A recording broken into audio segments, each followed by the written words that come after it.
भगवान ने छोटे छोटे जीवों को मनुष्यों का भोजन बनने के लिए भेजा है। दोस्तों, मांस खाना पुण्य है या पाप, आज मैं आपको इसी विषय में समझाऊंगा। क्या पशु पक्षी, मेढ़ा, बकरा, मुर्गा, मछली, इन समस्त प्राणियों का मांस खाने से मनुष्यों को पाप नहीं लगता है? तो आइए आज की इस वीडियो में समझते हैं कि छोटे छोटे जीवों को मारकर खाना कितना सही है और कितना गलत। आजकल ऐसे हजारों लाखों लोग मिल जाएंगे जो मांस खाने को सही मानते हैं।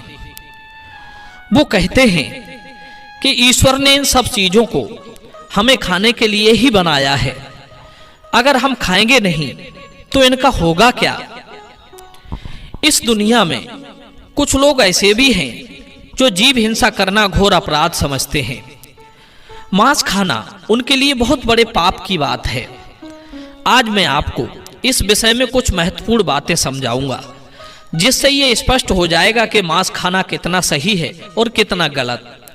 दोस्तों, किसी गांव की बात है। उस गांव में एक धनिक व्यक्ति रहता था। वो किसी लंबी तीर्थ यात्रा पर जाना चाहता था। जाने से पहले उसने अपने यहाँ एक दावत रखी। उसमें गांव के लोगों को आमंत्रित किया। सब लोग उसके यहाँ दावत खाने के लिए आए।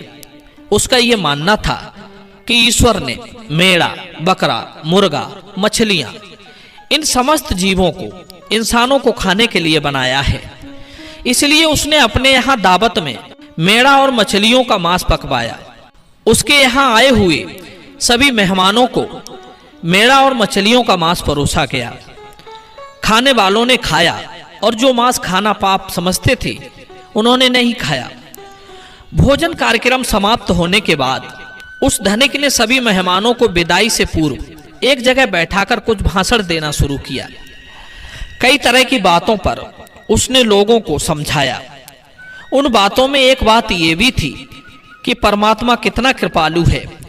उसने अन्य भोजनों के साथ साथ मनुष्यों को खाने के लिए स्वादिष्ट मछलियां और कई तरह के पशु पक्षियों को जन्म दिया है। उसकी इस बात का अधिकतर लोगों ने समर्थन किया। उसी सभा में एक 10-12 साल का लड़का बैठा हुआ था। उसने उस धनिक की बात को काटकर उससे कहा, श्रीमान जी, आप गलत कह रहे हैं। लड़के को उस धनिक की बात को काटते हुए देखा तो वहां उपस्थित सब लोग आश्चर्यचकित रह गए। धनिक बोला, बेटे, तुम क्या कहना चाहते हो? तब उत्तर में लड़का कहता है, श्रीमान जी, माना कि ये समस्त जीव परमात्मा ने बनाए हैं, परंतु आपको मारकर खाने के लिए नहीं। मछलियां, मेमने, मेढ़ा, बकरा, मुर्गा इत्यादि पृथ्वी पर रहने वाले समस्त जीव जंतु मनुष्यों की तरह ही पैदा होते हैं और मनुष्यों की तरह ही उनकी मृत्यु होती है।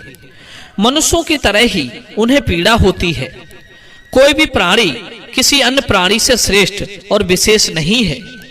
वो अलग बात है कि आपकी बुद्धि विकसित है और पशुओं की बुद्धि इतनी विकसित नहीं होती।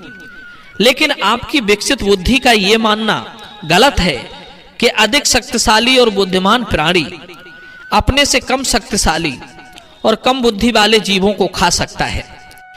ये कहना गलत है कि ईश्वर ने ये मूक प्राणी हमारे भोजन के लिए बनाए हैं। हम अपने स्वाद के लिए, अपनी जीविका के लिए, अपने शरीर के पोषण के लिए किसी को भी जब चाहे मारकर खा सकते हैं। बात सिर्फ ये है कि हम इतने ताकतवर और चतुर हैं कि जब चाहे उन्हें पकड़कर मार सकते हैं। अपनों से कमजोर पर तो दुनिया रौब दिखा लेती है। इसका मतलब ये नहीं कि वे आपसे कमजोर हैं, आपकी पकड़ में आ जाते हैं तो भगवान ने उन्हें आपके खाने के लिए बना दिया है।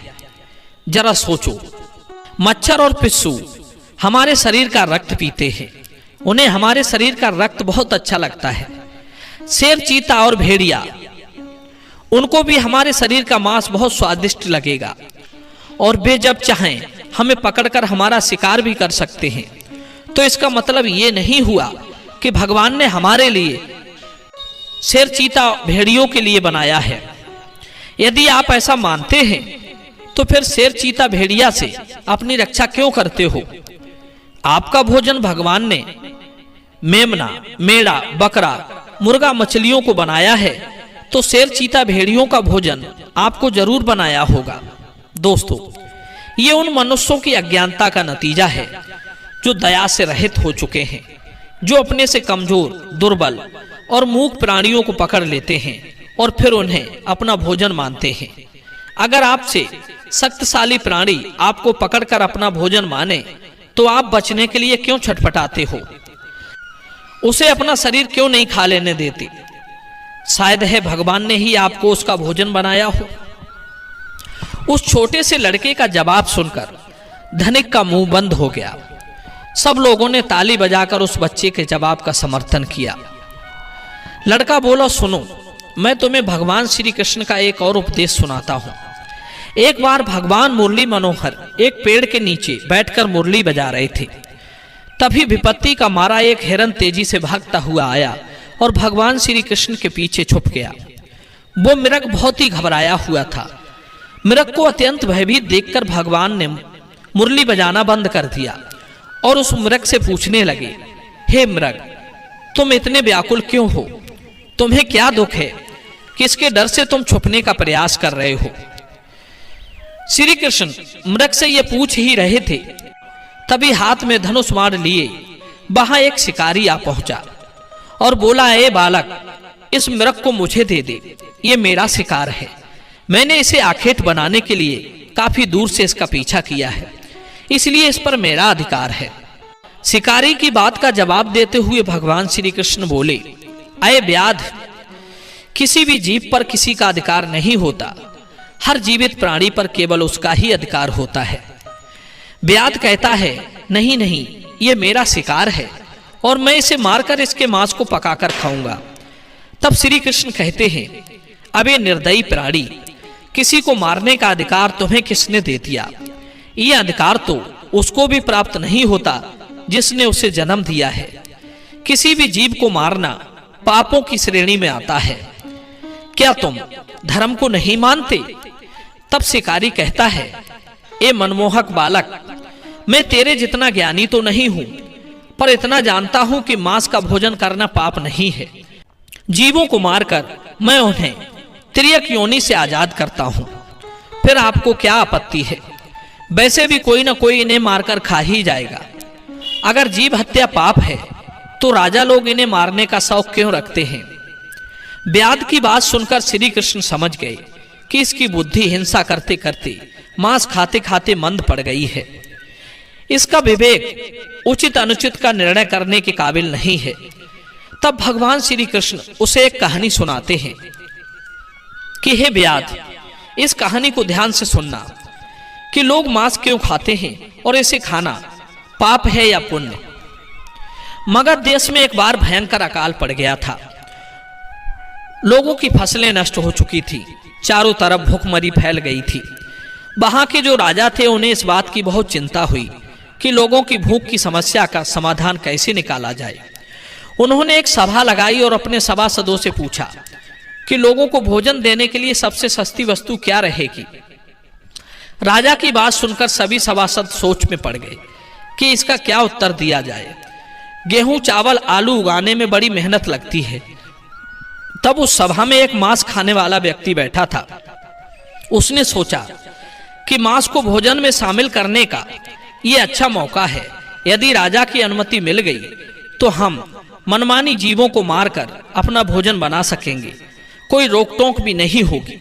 उसने राजा को सुझाव दिया कि भूखमरी का संकट दूर करने के लिए मांस से सस्ता कोई विकल्प नहीं है।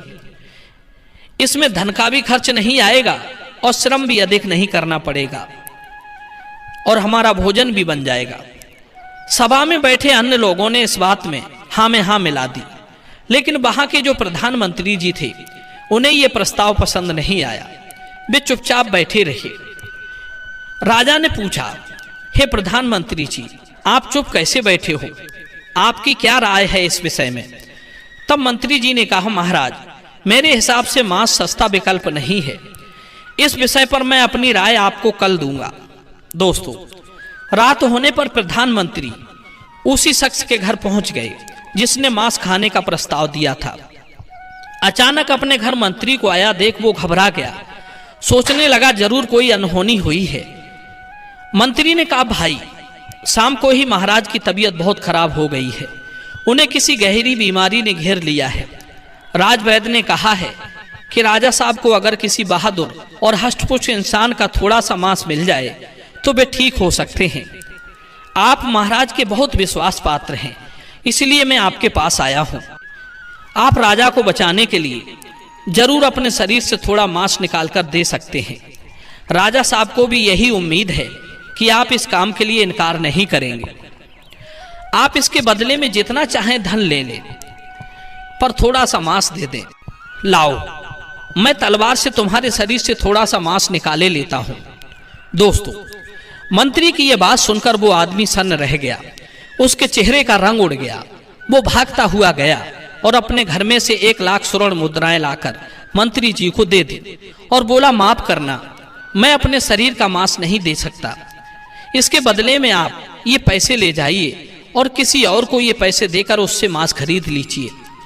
मित्रों, मंत्री जी बोले, नहीं भाई, राजा ने विशेष रूप से आपका ही मांस लाने को कहा है, क्योंकि आप बहुत तंदुरुस्त हैं। थोड़े से मांस में आपका कुछ नहीं बिगड़ेगा, पर राजा साहब की जान बच जाएगी। इसके लिए मैं तुम्हें राजा से बोलकर मंत्री पद भी दिलवा दूंगा। कृपया आप देरी ना करें, थोड़ा सा मांस निकाल कर दे दे। मित्रों, वो शख्स मंत्री जी के पैरों में गिरकर बोला, मंत्री जी, मुझे माफ कर दो। इसके बदले में आपको अपना सब कुछ देने को तैयार हूं, पर मैं अपना शरीर को काटकर मांस नहीं दे सकता। इतना कहकर वो वहां से भागने लगा। मंत्री जी बोले, आप भाग जाओगे, पर आपका परिवार तो यहीं रह जाएगा। उसने कहा, मंत्री जी, अपने प्राणों से बढ़कर कुछ नहीं है। जब मैं ही नहीं रहूंगा तो परिवार का क्या करूंगा। मंत्री ने कहा, आपको यहां से जाने की जरूरत नहीं है। तुम्हें नहीं देना है तो मत दो, मैं किसी और के पास चला जाता हूं। इतना कहकर मंत्री जी उससे 1,00,000 स्वर्ण मुद्राएं लेकर चले गए। अब उसके जान में जान आई। दोस्तों, इस प्रकार प्रधानमंत्री एक एक करके सभी मंत्रियों के घर गए, सबसे थोड़े से मांस का आग्रह किया, पर सबने अपनी अपनी तिजोरियों से, किसी ने 1,00,000, किसी ने 2,00,000, किसी ने 10,00,000 रुपए तो दे दिए, पर अपने शरीर का मांस नहीं दिया। मंत्री जी उन पैसों को लेकर अपने घर चले आए। वो रकम करोड़ों में इकट्ठी हो चुकी थी। अगले दिन सारे मंत्री सुबह सुबह ही राजा के पास पहुंच गए कि देखें राजा साहब स्वस्थ हैं या नहीं हैं। उधर प्रधानमंत्री जी भी उन सारे पैसों को लेकर राजा के पास पहुंचे और उन पैसों को राजा के सामने रख दिया। वे पैसे करोड़ों में थे। राजा ने पूछा, मंत्री जी, इतने पैसे किस लिए लाए हो? तब मंत्री जी ने पूरी कहानी सुनाई कि महाराज, मैंने झूठ मूठ का एक नाटक किया था। मैंने उन समस्त मंत्रियों से ये कहा कि राजा साहब की तबीयत बहुत खराब है, यदि उन्हें थोड़ा सा मनुष्य का मांस मिल जाए तो वे ठीक हो सकते हैं। महाराज, सारे मंत्रियों ने मुझे इतने पैसे तो दे दिए, पर आपके उपचार के लिए अपने शरीर से थोड़ा सा मांस नहीं दिया। कल लोग सभा में मांस का भोजन बहुत सस्ता बता रहे थे। अब आप ही सोचिए कि जीवित प्राणी का मांस कितना सस्ता है और कितना महंगा, कि थोड़े से मांस के लिए करोड़ों रुपए देकर उन्होंने मांस देने से इनकार कर दिया। मित्रों, मंत्री जी की बात राजा के अच्छी तरह समझ में आ चुकी थी। इधर भगवान श्री कृष्ण ने उस शिकारी को समझाया कि देखो, अपना शरीर सबको प्रिय होता है, चाहे वो मनुष्य हो या कोई पशु। सबके मांस की उतनी ही कीमत होती है। सबके प्राण उतने ही मूल्यवान होते हैं जितने कि आपके। इसलिए किसी के शरीर को कष्ट नहीं पहुंचाना चाहिए। मनुष्य के जब अपने प्राणों पर आ बनती है तब तो उसे अपना शरीर बहुत प्रिय लगता है। दूसरे जीवों को मारने में वो एक पल भी नहीं लगाता, क्योंकि वो दर्दनाक पीड़ा उसको होती है, आपको नहीं। जिस दिन आपको होगी उस दिन मांस की कीमत आपको समझ आ जाएगी। दोस्तों, मैं उम्मीद करता हूं कि भगवान लोगों की मानसिकता को बदले, उन्हें इस बात का एहसास कराए कि जीव हिंसा मनुष्य के समान ही अपराध है। छोटे से लेकर बड़े जीवों को जीने का परमात्मा ने पूरा अधिकार दिया है। उनका जीवन व्यर्थ नष्ट ना करें। अपने से थोड़े से आनंद के लिए, थोड़े से स्वाद के लिए उनका जीवन ना लें। सबको उतना ही कष्ट होता है जितना कि आपको। दोस्तों, मैं उम्मीद करता हूं कि यह कहानी, ये विचार आपको जरूर पसंद आए होंगे। यदि वीडियो पसंद आया हो तो आगे भी। आप सभी का बहुत बहुत धन्यवाद। जय श्री कृष्ण।